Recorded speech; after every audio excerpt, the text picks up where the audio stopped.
Broadcasting from the business capital of the world, this is the Podcast Business News Network. I have met very few people as creative as she is, and she takes her creativity and changes your life. What do I mean by that? Your living space. She's an amazing interior designer. We've talked about so many different things, trends, colors, and all of that. We've never actually dove into the work that she's done and picked a couple of projects. We're going to do that today with the woman behind Rise Interiors. MaryJo Major is back with us. How's it going? Hey, Steve. It's going great. Thanks for having me. I'm excited about doing this today. I'm surprised we haven't done this so far. We've talked about things you've done, suggestions that you have for people, you know, whatever they want to do, changing up the look, the lighting, all of that, right. The fabric, the color. But we've never looked at actual projects you've done and what the goal was and how it went from this to that. And so, yeah, I'm intrigued, because your work is amazing. I see it on your website. Oh, thank you. Thank you so much.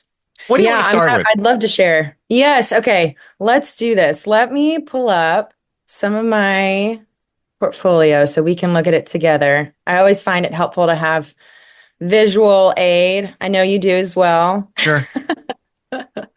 Okay.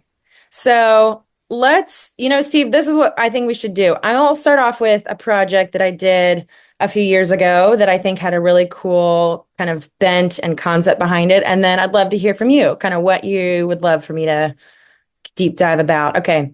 So this first project I'd love to share about is a client in Logan Circle, DC, Washington, DC, which for those who don't know, it's kind of close to the Capitol, but a little bit north. So it's very urban, lots of row homes, think kind of condos and those old historic buildings kind of mixed together with stores and restaurants and things like that. So it's a really fun kind of area. And this building in particular was, I think, over 100 years old. And so this client, when we first started working together, one of the things that she was really excited about was really preserving some of that historical aspect while also kind of modernizing it a little bit.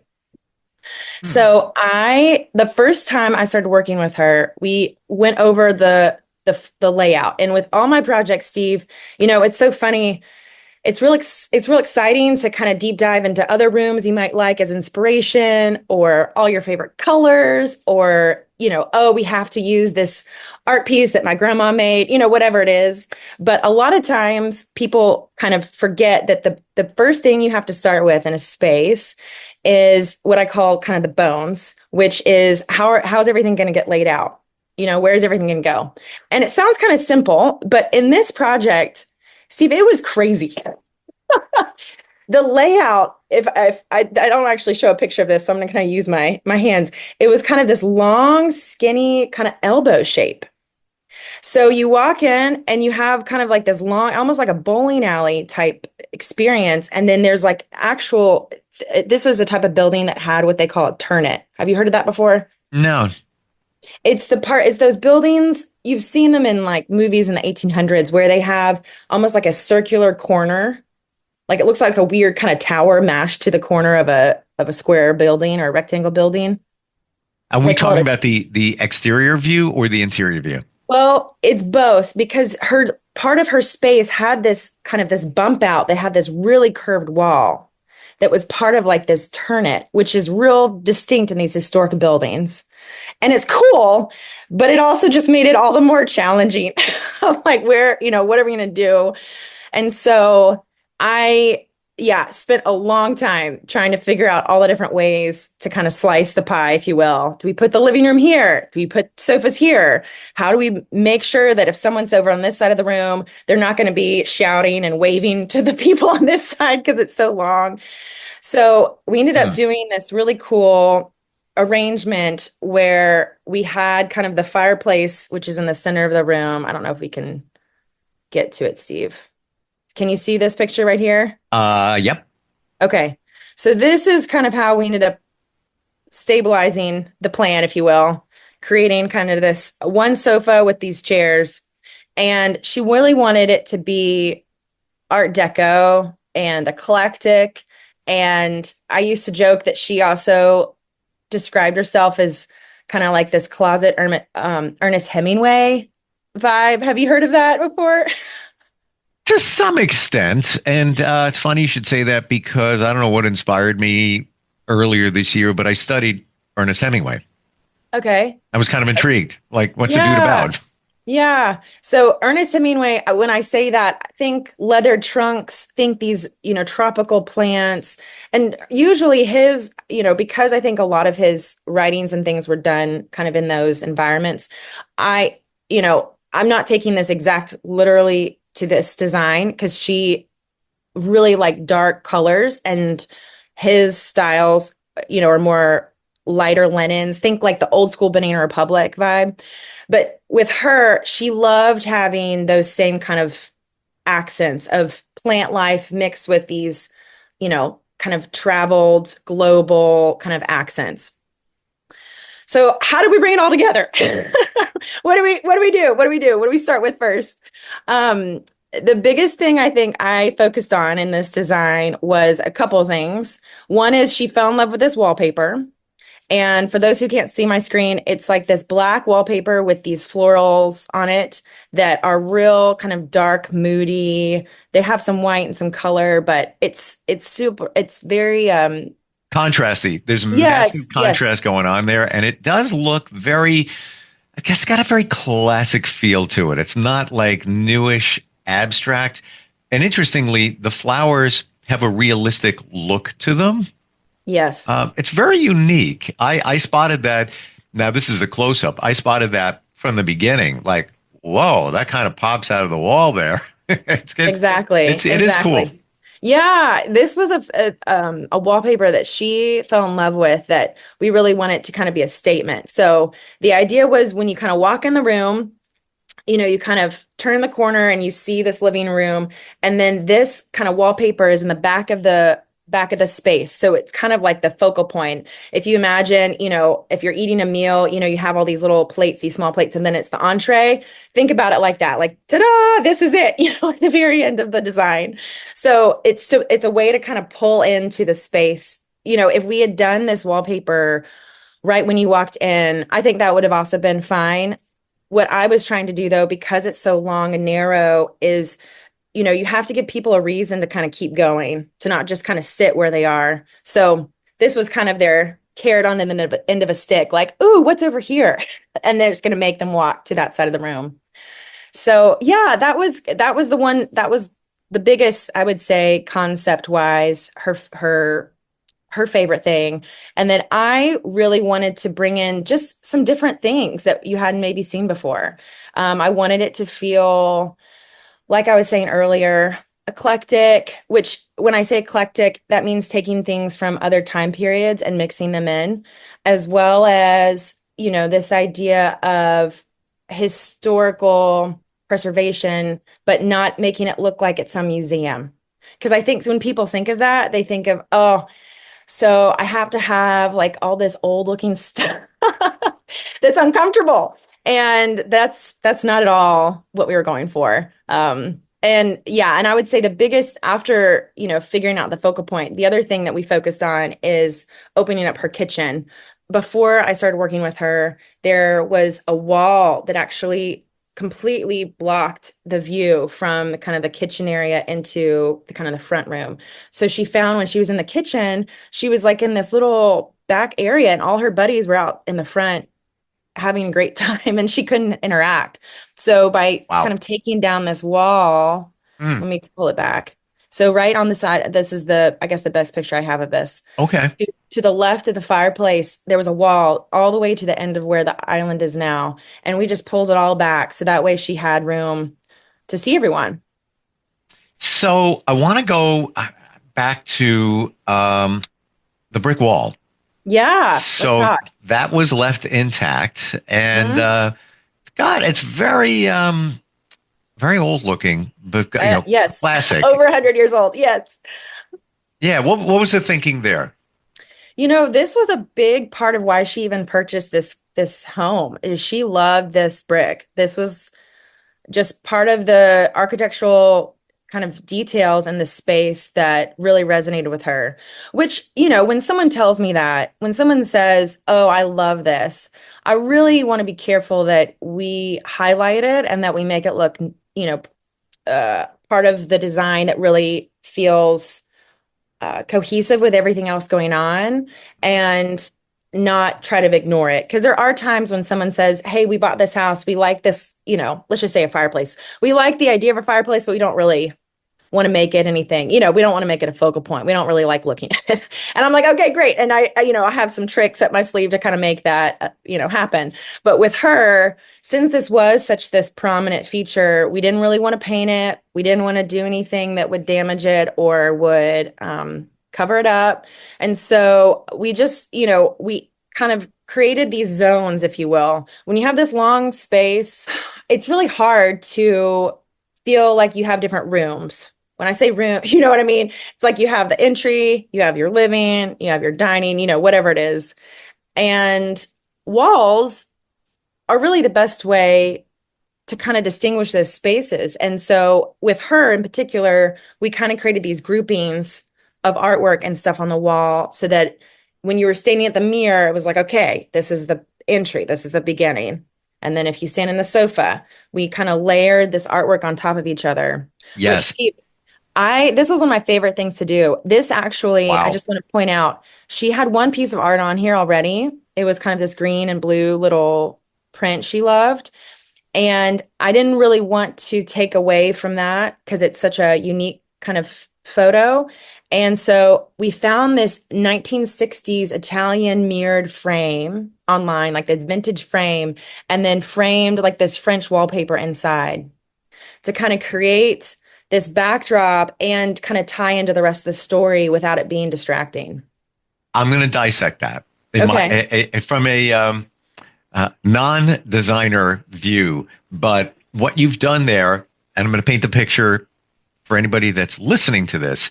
We have this classic looking brick wall with its, you know, brick imperfections, which is part of the Yes. charm, the history.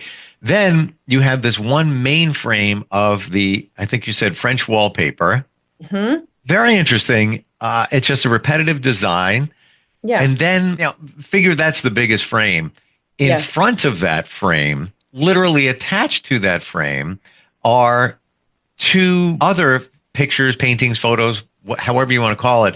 By doing that, you've taken this old brick wall and given it like freshness. And I'm thinking that you use the French wallpaper as the picture in the frame to not take away from the stuff on top of it in the foreground, because it would be too much going on there. Amazing the way that looks. I would never, ever in a million years, and I only think I'm a little creative, come up with that at all. How did you get the frames in the foreground to stay on top of the frame in the background? Is it just, you know, Gorilla Glue, something like that? Yeah. Yeah. Well, I don't think you know this, but interior designers are also magicians. We just kind of say a little something, it just kind of stays. Yeah, well, But there you go. There's magic. There's magic yes, going on there's here. magic. Yes, it is. I think they're just different extended screws. So the screws, there's some that are just kind of longer than others into the brick wall. And so they were able to kind of maintain the distance that we needed them to be. And mind you, the other two pieces of artwork that are stacked on the outside of this frame that are layered Yeah. aren't super heavy, right? Like these aren't really, Yeah. big things. So I think that was also the reason why that we were able to kind of accomplish it. So MaryJo Major is now MaryJo Magic. And Oh, I like that. Okay. Yeah, let's do it. work your magic, MaryJo. Final question on that Sure. that whole treatment there. When you are coming up with these ideas, are you sharing the idea and somebody's executing it? Like, did you say, maybe the contractor, handyman, whatever it is, got that done for you? Yes. Yes. Most of the time, I have a team of people that can accomplish these design ideas. It's not to say that I've never done them myself, but I don't want to be responsible for something I don't know. So I could screw it in, but because these were kind of special things, I wanted to make sure that they were done well and that they wouldn't fall, 6 months later because I didn't know Sure. whatever. Well, it takes the responsibility off of you, and that you Yeah. can work on the vision and others instead of getting caught up in the, well, should I use screws into brick, which is challenging? Should I use Right. Gorilla Glue because it's not that heavy? You're right. Yeah, Right. no, I get it. I Right. totally get it. Yes. All right, Safety is a big deal. Safety is a big deal in design. yeah, and by the way, this is right above a couch. People are going to be sitting there, so you want to make That's sure right. That's right. you're That's good. right. You're good. Yes. What else do you want to show us within this project? Sure. Some other little details I should have mentioned. She loved also one of her, I guess, concepts, if you will, is this idea of a Parisian like nightclub, like bar. Think, think again, kind of older Parisian bar where it's kind of that gritty, moody, dark Hmm. with, cut glasses. If you can imagine in your head something, yeah, you'd find in Paris. And so I wanted to contrast all of the dark brick and the dark, the other things in the space with lighter cabinets in her kitchen, but went really dark on the hood and her oven, made that black. So that way it kind of became kind of a focal point. And then this island, actually, I think it's like a 7-foot island or a 9-foot island. And it's so funny, Steve, this was a really big deal because she has some girls come over on a weekly basis to play cards, and they had to have their card placed. And so this island was like, had to be, enough space for everyone. But the Wow. tile underneath, the pattern was taken from a photo of an old Parisian bar, the Wow. layout. It's that what is going on there with the best description, the tile. It almost has a metallic look to it. Yeah, you got it. It's kind of like a bronze, Yeah. yeah, copper, if you will, metallic glaze tile. Wow. Have you ever been in those stores, Steve, where, a tile shop, for example, and there's all sorts of tile, specialty tile, and there's some really cool, exciting patterns, but you kind of look at some stuff and you're like, where am I going to put this? What is this? I think people are sometimes scared to use the ones that feel a little bit outside the box. Yep. Well, in this case, that's exactly what I was looking for because this island was so big and everything else was kind of quiet. I call it quiet because it was kind of light and soft.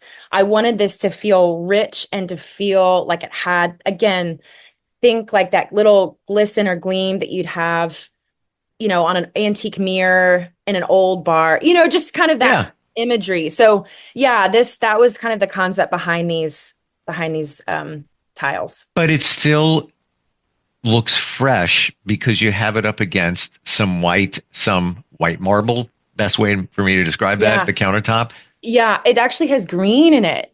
Can you see Mm. it? It's hard to tell. It's hard to maybe tell. maybe a hint. Maybe a Yeah. hint. Yeah. In Wow. person, there's like little touches of green.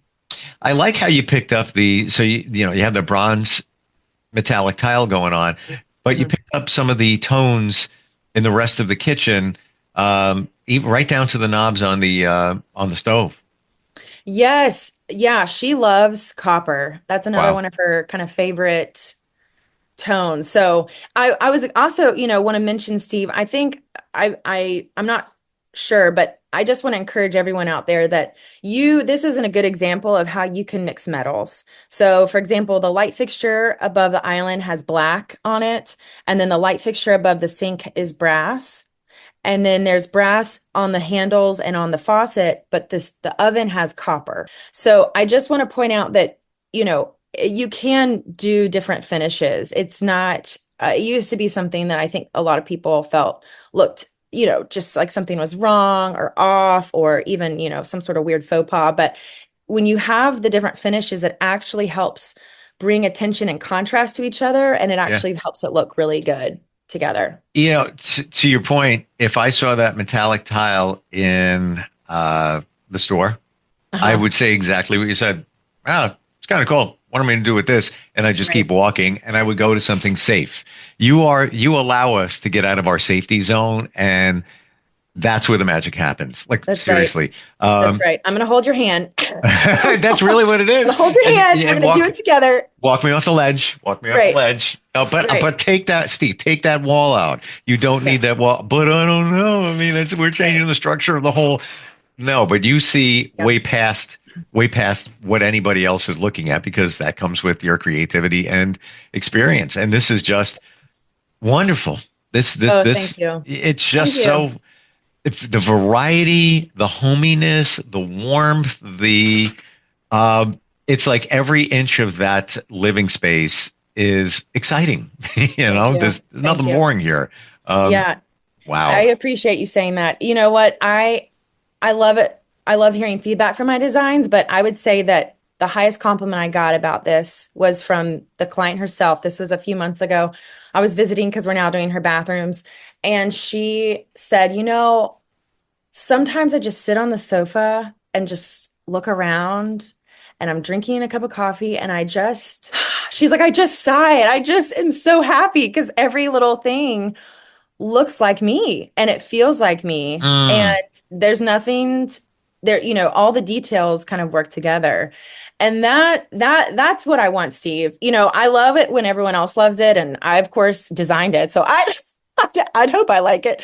But it's really the client's interaction with their own home that's the highest form of compliment to me. Well, the mark of a great designer is somebody that can take what's in your head, the client, and transform it into something of reality. And it's funny, you talk about her saying, I just love sitting on my couch drinking coffee and what.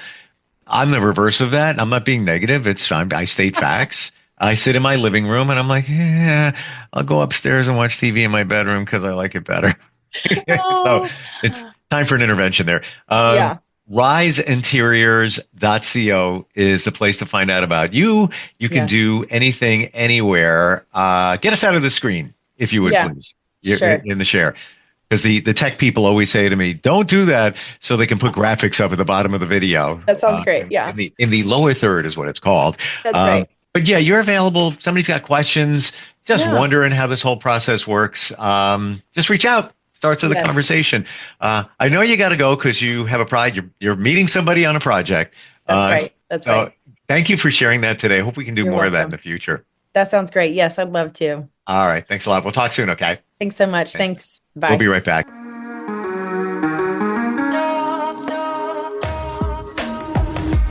Broadcasting from the business capital of the world, this is the Podcast Business News Network. Adopt US Kids presents Multiple Choice Parenting. Your daughter just had her first breakup. Do you A, put yourself in her shoes? How could he do this to you?